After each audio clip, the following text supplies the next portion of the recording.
ಆತ್ಮೀಯ ಬಂಧುಗಳೇ, ಶ್ರೀಮದ್ ಭಾಗವತಂ ಸ್ಕಂದ 3 ಭಾಗ 1 ಅಧ್ಯಾಯ 15 ಭಗವದ್ಧಾಮದ ವರ್ಣನೆ. ಇದರಿಂದ ಇವತ್ತು 14ನೇ ಶ್ಲೋಕವನ್ನು ತಿಳ್ಕೊಳ್ಳೋಣ. ಶ್ಲೋಕ 14. ವಸಂತಿ ಯತ್ರ ಪುರುಷ ಸರ್ವೇ ವೈಕುಂಠ ಮೂರ್ತಯಃ ಯೇ ನಿಮಿತ್ತ ನಿಮಿತ್ತೇನ ಧರ್ಮೇಣಾರಾಧಯನ್ ಹರಿಂ. ಅನುವಾದ: ವೈಕುಂಠ ಲೋಕಗಳ ನಿವಾಸಿಗಳೆಲ್ಲರೂ ಸ್ವರೂಪದಲ್ಲಿ ದೇವೋತ್ತಮ ಪರಮಪುರುಷನಂತೆಯೇ ಇರುತ್ತಾರೆ. ಇಂದ್ರಿಯ ಸುಖಾಪೇಕ್ಷೆ ಇಲ್ಲದೆ ಅವರೆಲ್ಲರೂ ಭಗವಂತನ ಭಕ್ತಿ ಸೇವೆಯಲ್ಲಿ ತತ್ಪರರಾಗಿರುತ್ತಾರೆ. ಇದು ಶ್ಲೋಕ ಮತ್ತು ಅದರ ಅನುವಾದ. ಈಗ ಭಾವಾರ್ಥದ ಮೂಲಕ ನಾವು ಇದರ ಅರ್ಥವನ್ನು ತಿಳ್ಕೊಳ್ಳೋದಕ್ಕೆ ಪ್ರಯತ್ನ ಮಾಡೋಣ. ಓದ ಭಾಗದಲ್ಲಿ ನಾವೇನು ತಿಳ್ಕೊಂಡ್ವಿ? ಆ ಸನತ್ ಕುಮಾರರು ವಿಶ್ವದ ಎಲ್ಲ ಕಡೆ ಸಂಚಾರ ಮಾಡ್ತಾ ಅವರು ಆಧ್ಯಾತ್ಮಿಕ ವ್ಯೋಮವನ್ನು ಪ್ರವೇಶ ಮಾಡ್ತಾರೆ. ಯಾಕಂದರೆ ಅವರು ಭೌತಿಕ ಮಾಲಿನ್ಯಗಳು ಅಂತ ನಾವೇನು ಹೇಳ್ತೀವೋ ಅದರಿಂದ ಎಲ್ಲ ಮುಕ್ತರಾಗಿದ್ರು.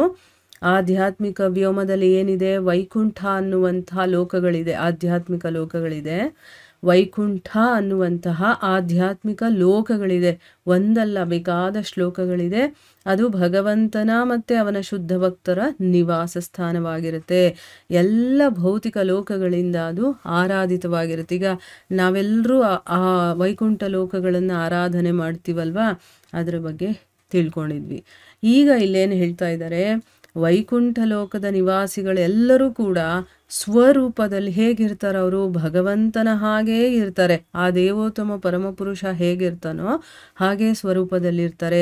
ಇಂದ್ರಿಯ ಸುಖಾಪೇಕ್ಷೆ ಇಲ್ಲದೆ ಅವರೆಲ್ಲರೂ ಕೂಡ ಭಗವಂತನ ಭಕ್ತಿ ಸೇವೆಯಲ್ಲಿ ತತ್ಪರರಾಗಿರ್ತಾರೆ. ಈಗ ನಾವು ಇಲ್ಲಿ ಹೇಗಿದ್ದೀವಿ ಹೇಳಿ? ನಾವು ಭಗವಂತನ ಭಕ್ತಿ ಸೇವೆಯನ್ನು ಬಿಟ್ಟು ನಮ್ಮ ಇಂದ್ರಿಯಗಳನ್ನು ತೃಪ್ತಿಪಡಿಸ್ಕೊಳ್ಳೋದ್ರಲ್ಲೇ ನಾವು ಮುಳುಗಿದ್ದೀವಿ. ಆದರೆ ವೈಕುಂಠ ಧಾಮದಲ್ಲಿ ಹೇಗಿರ್ತಾರೆ ಅಲ್ಲಿರುವಂಥ ನಿವಾಸಿಗಳು ಅಂತಂದರೆ, ಅವರು ತಮ್ಮ ಇಂದ್ರಿಯ ಅಪೇಕ್ಷೆಗಳನ್ನು ಬಿಟ್ಟುಬಿಡ್ತಾರೆ. ಅವ್ರಿಗೆ ಅದ್ರ ಕಡೆ ಗಮನನೂ ಬರೋದಿಲ್ಲ. ಅವ್ರಿಗೆ ಸದಾ ಭಗವಂತನ ಭಕ್ತಿಯಲ್ಲೇ ಮುಳುಗಿರ್ತಾರೆ ಅನ್ನೋದನ್ನ ಇಲ್ಲಿ ಹೇಳ್ತಾ ಇದ್ದಾರೆ. ಈಗ ಭಾವಾರ್ಥದಲ್ಲಿ ಗುರುಗಳು ಇದ್ರ ಬಗ್ಗೆ ಏನು ಹೇಳಿದ್ದಾರೆ ಅಂತ ತಿಳ್ಕೊಳ್ಳೋಣ. ಈ ಶ್ಲೋಕದಲ್ಲಿ ವೈಕುಂಠ ನಿವಾಸಿಗಳನ್ನು, ಅವರ ಜೀವನ ವಿಧಾನವನ್ನು ವರ್ಣಿಸಲಾಗಿದೆ. ವೈಕುಂಠ ನಿವಾಸಿಗಳೆಲ್ಲರೂ ದೇವೋತ್ತಮ ಪರಮಪುರುಷನಾದ ನಾರಾಯಣನ ಹಾಗೆಯೇ ಇರುತ್ತಾರೆ. ವೈಕುಂಠ ಲೋಕಗಳಲ್ಲಿ ಕೃಷ್ಣನ ಸಮಗ್ರ ವಿಸ್ತರಣೆಯ ರೂಪವೆನಿಸಿದ ಚತುರ್ಭುಜ ನಾರಾಯಣನು ಪ್ರಧಾನ ದೇವತೆಯಾಗಿರುತ್ತಾನೆ. ಮತ್ತು ಇಲ್ಲಿ ಈ ಭೌತಿಕ ಜಗತ್ತಿನಲ್ಲಿಯ ನಮ್ಮ ಕಲ್ಪನೆಗೆ ವಿರುದ್ಧವಾಗಿ ವೈಕುಂಠ ಲೋಕ ನಿವಾಸಿಗಳೂ ಕೂಡ 4 ಕೈಯುಳ್ಳವರಾಗಿರುತ್ತಾರೆ. ಅಂದರೆ ಇಲ್ಲಿ ಏನು ಹೇಳ್ತಾ ಇದ್ದಾರೆ? ವೈಕುಂಠದಲ್ಲಿರುವಂತಹ ನಿವಾಸಿಗಳು ಹೇಗಿರ್ತಾರೆ ಮತ್ತು ಅವ್ರ ಜೀವನ ವಿಧಾನ ಏನು, ಅದನ್ನು ಈ ಶ್ಲೋಕದಲ್ಲಿ ವರ್ಣನೆ ಮಾಡಿದ್ದಾರೆ. ವೈಕುಂಠ ನಿವಾಸಿಗಳೆಲ್ಲ ಭಗವಂತ ಆ ನಾರಾಯಣ ಇರ್ತಾನಲ್ಲ ಅವನ ಹಾಗೆಯೇ ಇರ್ತಾರೆ. ಅಂದರೆ ಅರ್ಥ ಏನು? ಈಗ ವೈಕುಂಠ ಲೋಕದಲ್ಲಿ ಕೃಷ್ಣನ ವಿಸ್ತರಣೆ ಹೇಗಿರುತ್ತೆ? ಚತುರ್ಭುಜ ನಾರಾಯಣನ ಹಾಗಿರುತ್ತೆ ಅನ್ನೋದು ನಮಗೆ ಗೊತ್ತಿದೆ. ಶಂಖ ಚಕ್ರ ಗದಾ ಪದ್ಮವನ್ನು ಹಿಡ್ಕೊಂಡಿರ್ತಾನಲ್ವ, ಆ ನಾರಾಯಣ ರೂಪ ಇದೆಯಲ್ಲ, ಅದೇ ಅಲ್ಲಿ ಪ್ರಧಾನ ದೇವತೆ. ಮತ್ತು ನಾವೇನು ಅಂದ್ಕೊಂಡಿದ್ದೀವಿ? ಅಲ್ಲಿ ಭಗವಂತ ಮಾತ್ರ ಚತುರ್ಭುಜಧಾರಿಯಾಗಿರ್ತಾನೆ, ಬೇರೆಯವರೆಲ್ಲ ನಮ್ಮ ಹಾಗೇನೆ 2 ಕೈ ಇರೋರು ನಾರ್ಮಲ್ ಆಗಿರ್ತಾರೆ ಅಂತ ನಾವು ಅಂದ್ಕೊಂಡಿದ್ದೀವಿ. ಆದರೆ ಹಾಗಲ್ಲ. ವೈಕುಂಠ ನಿವಾಸಿಗಳೂ ಕೂಡ, ಅಂದರೆ ಆ ಲೋಕಕ್ಕೆ ಹೋಗೋದಕ್ಕೆ ಯಾರಿಗೆಲ್ಲ ಅರ್ಹತೆ ಇರುತ್ತೋ, ಅಲ್ಲಿ ಭಗವಂತನ ಜೊತೆ ಯಾರು ವಾಸ ಮಾಡ್ತಾರೋ ಅವರೆಲ್ಲರಿಗೂ ಕೂಡ 4 ಕೈಗಳು ಇರುವಂಥವರೇ ಆಗಿರ್ತಾರೆ. ಅಂದರೆ ಆ ಭಗವಂತನ ರೂಪ ಹೇಗಿರುತ್ತೋ ಅದೇ ಸ್ವರೂಪ ಇವರಿಗೆ ಸಿಕ್ಕಿರತ್ತೆ. ಈ ಭೌತಿಕ ಜಗತ್ತಿನಲ್ಲಿ ನಾವು ಎಲ್ಲಿಯೂ 4 ಕೈಗಳುಳ್ಳ ಮಾನವ ಜೀವಿಯನ್ನು ಕಾಣಲಾರೆವು. ವೈಕುಂಠ ಲೋಕದಲ್ಲಿ ಭಗವಂತನ ಸೇವೆಯ ಹೊರತಾಗಿ ಬೇರೆ ವೃತ್ತಿ ಇರುವುದಿಲ್ಲ. ಈ ಸೇವೆ ಕೂಡ ಫಲಾಪೇಕ್ಷೆಯಿಂದ ಕೂಡಿರುವುದಿಲ್ಲ.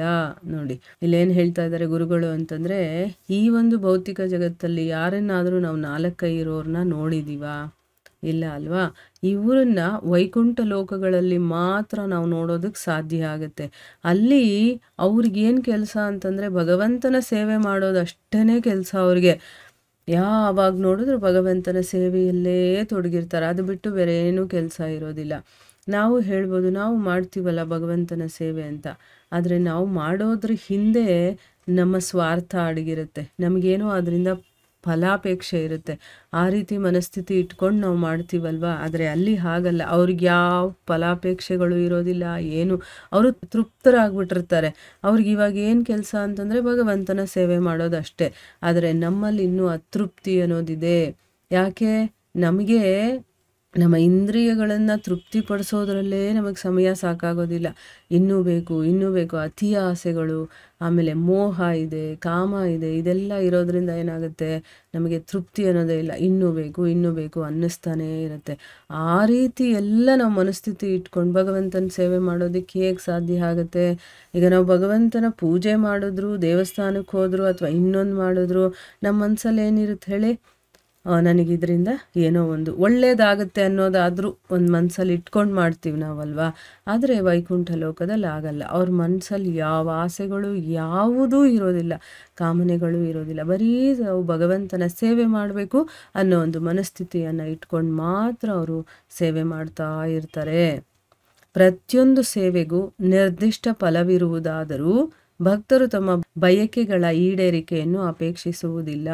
ಅವರ ಬಯಕೆಗಳು ಭಗವಂತನಿಗೆ ಮಾಡುವ ದಿವ್ಯ ಪ್ರೇಮದ ಸೇವೆಯ ಮೂಲಕ ಈಡೇರುತ್ತದೆ. ಅಂದರೆ ಇಲ್ಲಿ ಒಂದೊಂದು ಸೇವೆ ಮಾಡಿದಾಗಲೂ ಅದಕ್ಕೆ ಆದಂಥ ಒಂದು ಪ್ರತಿಫಲ ಇದ್ದೇ ಇರುತ್ತೆ. ನಾವು ಬೇಕು ಅಂದರೂ ಇರುತ್ತೆ, ಬೇಡ ಅಂತಂದರೂ ಇರುತ್ತೆ. ಆದರೂ ಕೂಡ ನಾನು ಈ ಕೆಲಸ ಮಾಡಿದಾಗ ನನಗೆ ಈ ಒಂದು ಅಪೇಕ್ಷೆ ನನಗೆ ಈಡೇರುತ್ತೆ, ನನ್ನ ಬಯಕೆ ಪೂರೈಸುತ್ತೆ. ಅಲ್ಲ, ಅವ್ರ ಮನಸ್ಸಲ್ಲಿ ಬಯಕೆನೇ ಇಲ್ಲ ಅಂತಂದಮೇಲೆ ಅವರು ಅದನ್ನು ಈಡೇರಲಿ ಅಂತಲೂ ಇಷ್ಟಪಡೋದಿಲ್ಲ. ಏನಂದರೆ ನಮ್ಮ ಕರ್ತವ್ಯ, ನಮ್ಮ ಕೆಲಸ ಅಂತ ಮಾಡ್ಕೊಂಡು ಹೋಗ್ತಾ ಇರ್ತಾರೆ. ಬರೀ ಭಗವಂತನ ಸೇವೆ ಮಾಡೋದು ಒಂದೇ ಅವ್ರ ಬಯಕೆ ಆಗಿರುತ್ತೆ, ಬೇರೆ ಏನೂ ಇರೋದಿಲ್ಲ. ಅಲ್ಲಿ ಪ್ರತಿಫಲಾಪೇಕ್ಷೆ ಒಂದು ಸ್ವಲ್ಪನೂ ಇರೋದಿಲ್ಲ. ಆದರೆ ಯಾವಾಗ ಅವರು ಬಯಕೆ ಇಲ್ಲದೆ ಆ ಭಗವಂತನ ಸೇವೆಯನ್ನು ಮಾಡ್ತಾ ಹೋಗ್ತಾರೋ ಅವ್ರಿಗೆ ತಾನಾಗಿ ತಾನೇ ಆ ಸೇವೆಯ ಪ್ರಭಾವದ ಮೇಲೆ ಅವ್ರಿಗೇನು ಸಿಗಬೇಕೋ ಅದೆಲ್ಲ ಸಿಗ್ತಾ ಹೋಗುತ್ತೆ. ಅವ್ರು ಬಯಸಲಿಲ್ಲ ಅಂತಂದರೂ ಆ ಒಂದು ಕೆಲಸಕ್ಕೆ ಪ್ರತಿಫಲ ಅನ್ನೋದು ಸಿಕ್ಕೇ ಸಿಗುತ್ತೆ. ನೋಡಿದ್ರ, ಇಲ್ಲಿ ನಾವೊಂದು ಅರ್ಥ ಮಾಡ್ಕೊಳ್ಳೋದೇನು, ನಾವು ಇಷ್ಟಪಟ್ಟರೆ ನಮ್ಗೆ ಅದು ಸಿಗುತ್ತೆ ಅಂತಲ್ಲ. ಭಗವಂತ ನಾವು ಮಾಡುವಂಥ ಸೇವೆಯನ್ನು ನೋಡಿ ಅವನು ಏನು ಕೊಡಬೇಕೋ ಅದನ್ನು ಕೊಟ್ಟೇ ಕೊಡ್ತಾನೆ. ಅದಕ್ಕೆ ನಾವು ಪ್ರತಿಫಲಾಪೇಕ್ಷೆ ಇಲ್ಲದೆ ಒಂದು ಶುದ್ಧ ಮನಸ್ಸಿನಿಂದ ಭಗವಂತನ ಸೇವೆಯನ್ನು ಮಾಡಬೇಕು, ಅದೊಂದೇ ನನ್ನ ಕೆಲಸ ಅಂತ ತಿಳ್ಕೊಂಡು ನಾವು ಭಗವಂತನ ಸೇವೆ ಮಾಡಬೇಕು. ಅದು ಯಾವ ರೂಪದಲ್ಲಾದರೂ ಇರಲಿ, ನನಗೇನು ಗೊತ್ತಿದೆಯೋ ಅದನ್ನೇ ನಾನು ಭಗವಂತನ ಸೇವೆ ಅಂತ ತಿಳ್ಕೊಂಡು ಅಲ್ಲಿ ಯಾವುದೇ ಪ್ರತಿಫಲಾಪೇಕ್ಷೆಗಳನ್ನು ನಾನು ಇಷ್ಟಪಡದೆ ಅಥವಾ ಅಂದ್ಕೊಳ್ದೆ ಬಯಕೆ ಇಟ್ಕೊಳ್ದೆ ನಾನು ಕೆಲಸವನ್ನು ಮಾಡಿದಾಗ ಅದು ಚೆನ್ನಾಗಿ ನೆರವೇರುತ್ತೆ ಅಂತಂದ್ಬಿಟ್ಟು ಇಲ್ಲಿ ಹೇಳ್ತಾ ಇದ್ದಾರೆ. ಸೊ ಇಲ್ಲಿಗೆ ನಾವು ನಿಲ್ಲಿಸೋಣ. ಹರೇ ಕೃಷ್ಣ.